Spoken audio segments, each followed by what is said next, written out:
सो hi दोस्तों, welcome to the next video. Last video हमने 8th question तक cover किया था। आज हम इसमें आगे कवर करने वाले हैं। सो 9th question is that give your comments on the following. Auditor of the MS Fortune India private limited was changed for the accounting year 2014-15. The closing inventory of the company as on the 31st 15 amounting to 100 lakhs continue as it is and become the closing inventory of the 31/3/16. Auditor of the company proposed to exclude from the audit program for the audit of closing inventory of the 100 lakhs on the understanding it pertained to the preceding year which are audited by the another auditor. तो basically question में क्या कह रहा है कि 2015 तक की का जो क्लोजिंग इन्वेंट्री का ईयर था वो 2016 में वो डाल रहे हैं 31/3/16 तक। तो क्या ये एक तरह से ठीक रहेगा? मतलब 31/30/15 की 31/30/16 में वो ऑडिट कर सकता है या नहीं? तो इसके बारे में चलिए हम बात देखते हैं। Verification of the inventory as per the SA 510 initial audit engagement opening balances in conducting an initial audit engagement. The objective of the auditor with respect to the opening balances is to obtain the sufficient and the appropriate audit evidence. तो basically objective क्या होता है auditor का कि sufficient और appropriate audit evidence लेके आना, whether the opening balance contain the miss statement that materially miss stated. जो ओपनिंग बैलेंसेस हैं उनमें कोई मिस स्टेटमेंट तो नहीं है या मेटेरियल इफेक्ट तो नहीं किए गए जो करंट पीरियड की फाइनेंशियल स्टेटमेंट को है, और appropriate accounting policy reflected in the opening balance has been consistent applied. और अकाउंटिंग पॉलिसीज हैं वो कंसिस्टेंटली अप्लाई की गई हैं या नहीं एक फाइनेंशियल स्टेटमेंट को बनाते हुए। When the financial for the preceding period were audited by the predecessor auditor, the current auditor may be able to obtain the sufficient and the appropriate audit evidence regarding the opening balance by the pre-using the copy of auditor. दो financial statement होगी पिछले साल की जो audited करेगा, मतलब पिछले वाला auditor presidential auditor, the current auditor में able to obtain the sufficient appropriate evidence. जो करंट ऑडिटर है वो सफिशिएंट और अप्रोप्रिएट एविडेंस लेगा इस चीज़ का रिगार्डिंग जो ओपनिंग बैलेंस है जो पिछले फाइनेंशियल स्टेटमेंट्स का वो सही है या नहीं, और जो जितने भी डॉक्यूमेंट्स हैं प्रायर पीरियड फाइनेंशियल स्टेटमेंट से इससे रेलेवेंट, तो उन सारी चीज़ों के बारे में भी देखेगा वो कि ये एक तरह से सही ढंग से काम कर रहे हैं या नहीं, इनकी जो रिपोर्टिंग है वो सही ढंग से की गई है या नहीं, ये सारी चीज़ें उसे देखनी पड़ेंगी। जो the current auditor can place the reliance on the closing balance contained in the financial statement. जो अभी वाला ऑडिटर है जो इस साल जो ऑडिट कर रहा है ऑडिटर, उसको रिलाई करना पड़ेगा इन फाइनेंशियल नंबर्स पर, क्लोजिंग नंबर्स पर जो फाइनेंशियल स्टेटमेंट में डाले गए हैं पिछले पीरियड के, expect and doing the performance of audit procedures, और ऑडिट प्रोसीजर्स को छोड़ के। The general principles given the verification of assets required that the auditor should confirm that the assets have been correctly valued on the balance sheet date. General principle ये कहता है verification of the assets का कि assets हैं वो correctly valued की गई होंगी बैलेंस शीट डेट पर, और जो normal duties of the auditor है वो इंश्योर करेगी कि फिगर ये एक्सप्रेस करे ओपिनियन करेक्ट है और प्रॉपर्ली वैल्यू किए गए हैं। It is also quite likely that the inventory lying it is might have the deteriorated and same need to be examine. जो सारी इन्वेंट्रीज हैं वो सही तरह से एग्जामिन की जाएंगी और जो इन्वेंट्रीज हैं वो सही से रिकॉर्ड की गई है नहीं ये देखा जाएगा ऑडिट प्रोग्राम में। जो ऑडिटर है बेसिकली जो ऑडिटर है वो एडवाइस करेगा कि एक्सक्लूड ना करो ऑडिटर ये एडवाइस नहीं कर रहा कि एक्सक्लूड कर दो आप क्लोजिंग इन्वेंट्रीज को ऑडिट प्रोग्राम से।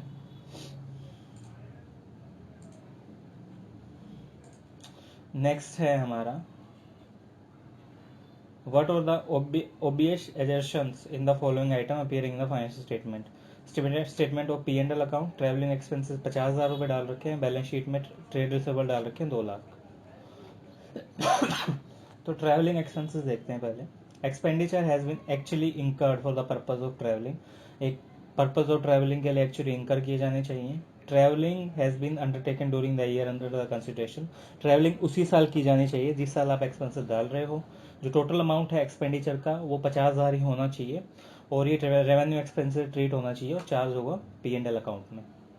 जो ट्रेड रिसीवेबल्स हैं ये सारी इसमें सारी सेल्स ट्रांजेक्शन्स होनी चाहिए जो इसी साल हुई हैं, और ये रिकॉर्डेड होने चाहिए प्रॉपरली और इसी साल अक्कर होने चाहिए। ये बेसिकली एसेट्स कंस्टिट्यूट करेंगे इस साल के एसेट्स को, कि इस साल के कितने एसेट्स हैं, और ये भी शो होने चाहिए प्रॉपर वैल्यू पे, और ये deduction of the amount and the provision for doubtful डेब्ट, ये सारी चीज़ें इसमें शो होनी चाहिए। तो बेसिकली अगर हम बात करें राइट शॉर्ट नोट में following general purpose finance statement, तो बेसिकली जीपीएफएस क्या होता है, तो as per the S 700 form an opinion and reporting on the financial statement. General purpose finance statement are the financial statement prepared in accordance with the general purpose framework. Basically जो FRF के frameworks होते हैं उसके according हमने जो financial statements बनाई हैं, तो उनको आप जनरल पर्पस फाइनेंस स्टेटमेंट बोल सकते हो। A financial reporting framework designed to meet the common financial information needs of a wide range of the users is called general purpose framework. जो financial reporting FRF basically common needs को major करता है काफ़ी सारे लोगों की, like इसमें इंटेंटिव users बोल सकते हैं हम लोग, कि जो शेयर होल्डर्स हो गए या सप्लायर्स हो गए, क्रेडिटर्स और company and third party intermediates, उन सब की नीड्स को बेसिकली जो राइज करता है, उन सब की नीड्स को सेटिस्फाई करने के लिए हमें जनरल पर्पस फाइनेंस स्टेटमेंट की ज़रूरत पड़ती है। जो जनरल पर्पस फाइनेंस स्टेटमेंट है ये बेसिकली इंक्लूड करते हैं बैलेंस शीट को, लाइक आपके स्टेटमेंट ऑफ P&L अकाउंट और कैश फ्लो स्टेटमेंट। ये भी इंक्लूड करते हैं कि आपके जो सप्लीमेंट्री शेड्यूल दिए गए हैं और इन्फॉर्मेशन है based on and derive from the expected such as to be read statement. जो आपके सप्लीमेंट्री शेड्यूल थे या नोट्स टू अकाउंट्स थे, इसमें भी हम सारी चीज़ें डाल देंगे कि ये भी इंक्लूड करता है जनरल पर्पस फाइनेंशियल स्टेटमेंट्स को। Such schedules and supplementary information may be deal, for example, the financial information about the business and geographical segment and a disclosure about the effect of changing prices.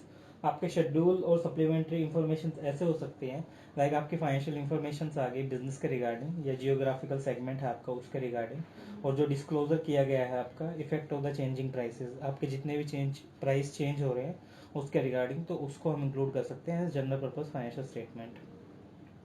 जो financial statement है वो include नहीं करती as a such item report by the director और the statement by the chairman, decision analysis by the management etcetera. जो आपके financial statement है वो ये भी इंक्लूड नहीं करेंगी जो डायरेक्टर ने जो रिपोर्ट दी है या चेयरमैन ने जो रिपोर्ट दिया, डिस्कशन और एनालिसिस जो है फाइनेंशियल स्टेटमेंट्स के रिगार्डिंग मैनेजमेंट के, तो उन सारी चीज़ों को हम इंक्लूड नहीं करते। Such financial statements are prepared and present at least annually or directed toward the common information needs of the wide range of the users. ये फाइनेंशियल स्टेटमेंट बेसिकली प्रिपेयर की जाएंगे, प्रेजेंटेड की जाएंगी एनुअली, और ये common information needs को satisfy करेंगी जो भी यूजर्स हैं उनकी। Some of these users may require or have power to obtain the information in addition to that contained in the financial statement. ये जो यूजर्स होते हैं बेसिकली इनमें से कुछ लोगों को पावर होती है ऑब्टेन करने की information in addition to the financial statement, like अगर आपको किसी स्पेसिफिक कंटिजेंट लाइबिलिटी के रिगार्डिंग इंफॉर्मेशन चाहिए तो उनको राइट होता है, वो इस इंफॉर्मेशन को एक्वायर कर सकते हैं। Many users have to rely on the financial statement as their major source of the financial information should be prepared presented in their needs. Basically काफ़ी सारे यूजर्स रिलाई कर रखते हैं फाइनेंशियल स्टेटमेंट पे, और उनका जो major source of the financial statement होता है वो बेसिकली आपका प्रिपेयर और प्रेजेंट होता है नीड्स के हिसाब से, और इसी नीड्स के हिसाब से वो आगे काम करते हैं कि लाइक हमें इन जो अकाउंटिंग फंडामेंटल्स हैं उनको इंक्लूड करना है, और एप्लीकेबल होते हैं ये सारे जनरल पर्पस फाइनेंशियल स्टेटमेंट्स पे। गोइंग कंसर्न कंसेप्ट कैसे अप्लाई करते हैं आपके। Disclosure of the accounting policy lays down that the going concern is one of the fundamental accounting assumptions underlying the financial statement.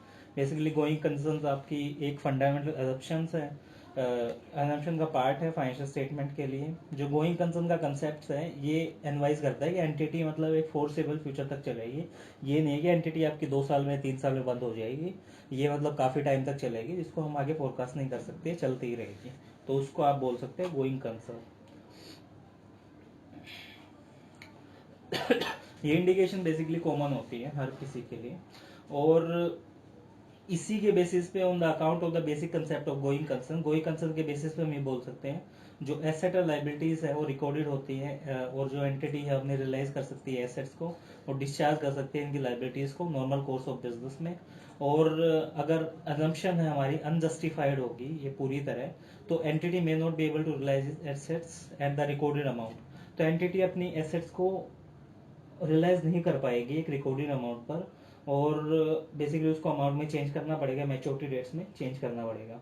As per the AS1 कैसे applicable होता है इसमें? As per the AS1 ये बोल सकते हैं कि disclosure of the accounting policy required at no specific disclosure required in case same has been followed in preparation of financial statement. Basically AS1 के हिसाब से इसमें कोई भी स्पेसिफिक डिस्क्लोजर नहीं किया जाता फाइनेंशियल स्टेटमेंट को बनाते हुए, अजम्पशंस फॉलो नहीं की। अगर आपने इसकी एजम्पशंस फॉलो नहीं की फाइनेंशियल स्टेटमेंट्स की, तो आपको बेसिकली ये बोलना पड़ेगा कि आपको फैक्ट डिस्क्लोज करना पड़ेगा कि आपने ये क्यों नहीं लिखा कि आपने गोइंग कंसर्न को फॉलो नहीं किया। तो आपको ये फैक्ट डिस्क्लोज करना पड़ेगा पूरी तरह। As per the S 570, going concern establish the standards on auditing responsibility in the audit of the financial statement. Going concern basically आपको establish करता है standards on the auditing, like जो आप going concerns के basis पे follow कर रहे हो, regarding the management and use of the going concern of the assumptions. जो भी आप management के going concerns को use कर रहे हो उसके regarding आपको पूरे assumptions बतानी पड़ेंगी। State the matter which the statutory auditor should look into before framing an opinion on the account, finalization of the audit of the accounts and discuss the overall approach. वो matters बताओ जिसपे basically auditor देखता है एक opinion बनाने से पहले on the finalisation of the audit account. Like कौन से मैटर एक ऑडिटर देखता है ऑडिटेड अकाउंट्स को फाइनल करने से पहले उसे क्या क्या देखना पड़ता है, तो वो सारी चीज़ें हमें यहाँ पे डिस्कस करनी है। तो वो बेसिकली क्या क्या देखता है ये चीज़ हम देखते हैं। Formation of the opinion on the accounts, opinion for करते हुए उसको क्या क्या देखना पड़ता है। Principal expect to be cover in the audit firm, ये एक्सपेक्ट्स हैं, ये बेसिकली कवर करने पड़ते हैं उसको ऑडिट करते हुए। Cover in the audit to form an opinion. Examination of the system of accounting and internal control to ascertain that it is appropriate for the business and help in proper recording of the transactions. Examination करता है accounting system की और internal control की, और ये assure करता है आपको, और ये एसर्टेन करता है कि आपका जो अप्रोप्रिएट है, आपका जो अकाउंटिंग सिस्टम है और इंटरनल कंट्रोल सिस्टम आपके बिजनेस के लिए अप्रोप्रिएट है, और ये हेल्प करेगा आपको प्रॉपरली रिकॉर्ड करने में सारी ट्रांजेक्शन्स को। और बेसिकली इसके लिए काफ़ी वो इंक्वायरीज करता है, काफ़ी टेस्ट करता है इस चीज़ को देखने के लिए कि इसके जो सिस्टम है वो एक्चुअल में काम कर रहे हैं नहीं, एक्चुअल में सिस्टम बढ़िया है या नहीं। Review the system and procedures to find out whether they are advocate and comprehensive incidentally. Like ये चीज़ रिव्यू करता है जो सिस्टम और प्रोसीजर्स हैं, ये फाइंड आउट करने की कोशिश करता है, ये रिव्यू करता है कि जो आपके सिस्टम और प्रोसीजर्स हैं वो एडवोकेट हैं, कॉम्प्रिहेंसिव हैं, और जो मटेरियल इन एडवोकेसी हैं और वीकनेस हैं उनमें एग्जिट हो रही है नहीं। और ये भी अलाउ करता है कि फ्रॉड और जो एरर्स हैं आपके वो अननोटिस तो नहीं हो गए हैं, लाइक आपके फ्रॉड और एरर्स हैं उनको पकड़ा जा चुका है नहीं पूरी तरह, ये चीज़ भी देखता है वो। Checking the arithmetical accuracy of the books of account, आपके अर्थमेटिकल एक्यूरेसी देखता है बुक्स ऑफ अकाउंट की, कि आपके बुक्स कितनी एक्यूरेट हैं, कितनी एक्यूरेट हैं, मतलब उनकी जो कैलकुलेशन है वो सही से की गई है नहीं। Verification of authenticity and validity of transactions, verify करता है कि ट्रांजेक्शन कितनी ऑथेंटिकेट है और कितनी वैलिड है आपकी, जो ऑर्गेनाइजेशन ने बेसिकली बुक्स ऑफ एंट्रीज में डाले हैं। ये असर्टेन करता है कि प्रॉपर डिस्टिंक्शन की गई है आपके रेवेन्यू और कैपिटल नेचर के आइटम्स में, मतलब पूरी तरह उसमें डिस्ट्रक्शन की गई है आपके रेवेन्यू और कैपिटल नेचर के आइटम में। रेवेन्यू वाले आपने P&L में डाले हैं और जो कैपिटल वाले हैं वो बैलेंस शीट में डाले हैं। कंपैरिजन करता है बैलेंस शीट का और P&L का दूसरे स्टेटमेंट्स के हिसाब से कि वो सही है या नहीं। वेरिफिकेशन करता है आपकी टाइटल, एग्जिस्टेंट और वैल्यू ऑफ द एसेट्स जो अपीयर हो रही है बुक्स में वो सही एसेट हो रही है नहीं, ऐसा तो नहीं है कि मतलब दिखा बस रखी है और आपके पास ऑटो भी नहीं है। वेरिफिकेशन और लाइबिलिटीज देखता है सही कि मतलब अगर किसी की 10 लाख रुपए लाइबिलिटी दिखा रखी है तो एक्चुअल में वो बंदा एग्जिस्ट करता है या नहीं। चेक करता है result shown by the profit and loss, ये चेक करता है कि आपका जो रिजल्ट प्रॉफिट एंड लॉस का शो किया गया है वो एक्चुअल में ट्रू एंड फेयर है या नहीं सही से, या उसको मतलब P&L में उसमें शो किया गया है तो ट्रू एंड फेयर है या नहीं।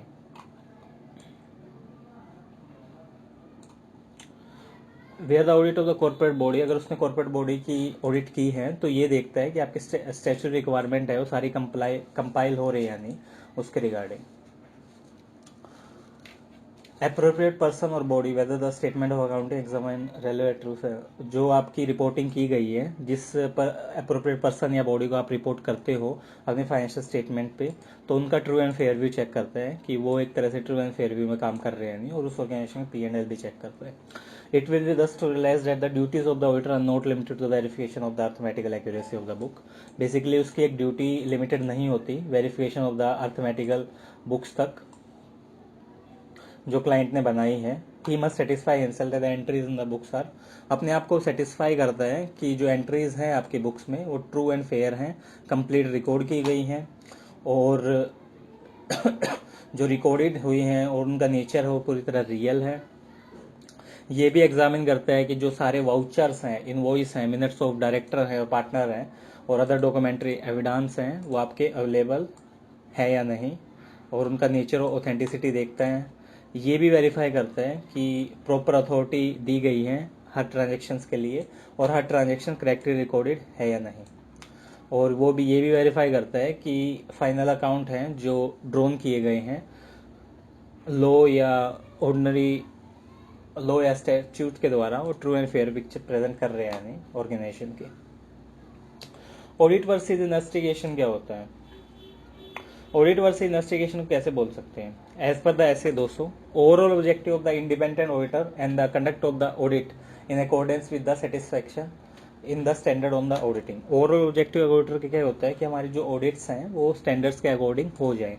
जो पर्पस होता है एक ऑडिट का वो बेसिकली ये होता है कि आप अपना कॉन्फिडेंस ऑफ द इंटेंटिव यूजर्स कैसे बढ़ा सकते हो फाइनेंशियल स्टेटमेंट में, और ये अचीव किया जा सकता है आपका ओपिनियन देने के बाद। जो आपका ओपिनियन है वो सारी मटेरियल रिस्पेक्ट्स में होना चाहिए और as per the applicable FRF होना चाहिए। तो ऑडिट है is general objective to find out whether the account show true and fair. Audit basically इसलिए की जाती है कि आप ये देखते हो कि आपके जो अकाउंट्स हैं true and fair view show कर रहे हैं या नहीं। क्रिटिकल एग्जामिनेशन है बुक्स का कि मतलब बुक्स का रेट मैंने सही से एग्जामिन किया। इन्वेस्टिगेशन क्या है? इन्वेस्टिगेशन दूसरे हाथ या ये बोल सकते हो क्रिटिकल एग्जामिनेशन है अकाउंट्स का with a special purpose. Like आपको फ्रॉड पकड़ना है, उसके लिए इन्वेस्टिगेशन कर रहे हो, तो जो फ्रॉड के लिए इन्वेस्टिगेशन की जाती है तो उसको आप स्पेशल पर्पस के हिसाब से बोल रहे हो कि वो उसी तरह उसको इन्वेस्टिगेट करेगा। For example, if the fraud is suspected and accountant is called up to check the account whether the fraud really exist और नॉट। एग्जाम्पल भी वही दे रखा है कि अगर आपका फ्रॉड ये आपको शक है कि कोई फ्रॉड हो गया ऑर्गेनाइजेशन में, अकाउंटेंट को ये बोला जाता है कि ये चेक करो कि एक्चुअली फ्रॉड हुआ है या नहीं। तो character of the inquiry change into investigation. Basically आपका जो कैरेक्टर है वो एक ऑडिटर से इन्वेस्टिगेटर बन जाता है, और investigation undertaken in numerous areas of account, काफ़ी सारे एरियाज में की जाती है इन्वेस्टिगेशन। लाइक आप वेस्ट एंड लॉस देखते हो कि मतलब वेस्ट में कितना डाला है, स्क्रैप कितना डाला है, लॉस कितना हुआ है, प्रोफिटेबिलिटी देखते हो और कॉस्ट ऑफ प्रोडक्शन देखते हो कितना है। For auditing, on the other hand, the general objective is to find out whether the accounts show a true and fair view. Basically, auditing का general objective तो ये है कि accounts आपके true and fair view show कर रहे हैं या नहीं। और जो ऑडिटर ये सीख करता है कि normal course of the business में कि अकाउंट्स जो अडोप्ट हो रहे हैं वो टेक्निक और सर्कमस्टांसिस के हिसाब से आपके पूरी तरह सही हैं या नहीं। फ्रॉड और एरर्स को देखता है जो आपके ऑडिटर के नोटिस में आते हैं, जो चेकिंग में आते हैं, कि ये डेप्थ पूरी तरह उनको डेप्थ में देखा जाता है कि सही से इन्वेस्टिगेट हुए हैं या नहीं प्राइमरी फेसी एविडेंस के बेसिस पे। और जो ऑडिटर है आपका कंपनी का, in the course of the performance of his duty, अपने ड्यूटी के दौरान ये बिलीव करता है जो ऑफेंस है फ्रॉड का वो कमिटेड कंपनी के अगेंस्ट कमिटेड किया गया है ऑफिसर्स या एम्प्लॉयज के द्वारा, तो उसको मैं सही से चेक करूं। और अगर उसके कोई भी फ्रॉड मिल जाता है ऐसा कि जो मतलब एम्प्लॉयज ने किया है कंपनी के अगेंस्ट, तो उसको रिपोर्ट करना होता है इमीडिएटली सेंट्रल गवर्नमेंट को with in the 60 days of his knowledge. 60 दिन के अंदर, जब उसको फ्रॉड पता चला उसके 60 दिन के अंदर उसको वो सेंट्रल गवर्नमेंट को रिपोर्ट करना पड़ेगा, प्लस जितने भी प्रोसीजर्स हैं वो सारे फॉलो करने पड़ेंगे। तो आज की वीडियो में हमने 12 क्वेश्चन तक किया है, आगे का हम अगले वीडियोस में कवर करने वाले हैं। तो अगर आपको कंटेंट अच्छा लगा तो आप वीडियो को लाइक कर सकते हैं, चैनल को सब्सक्राइब कर सकते हैं, और आने वाली वीडियोस के लिए बने रहिए चैनल के साथ।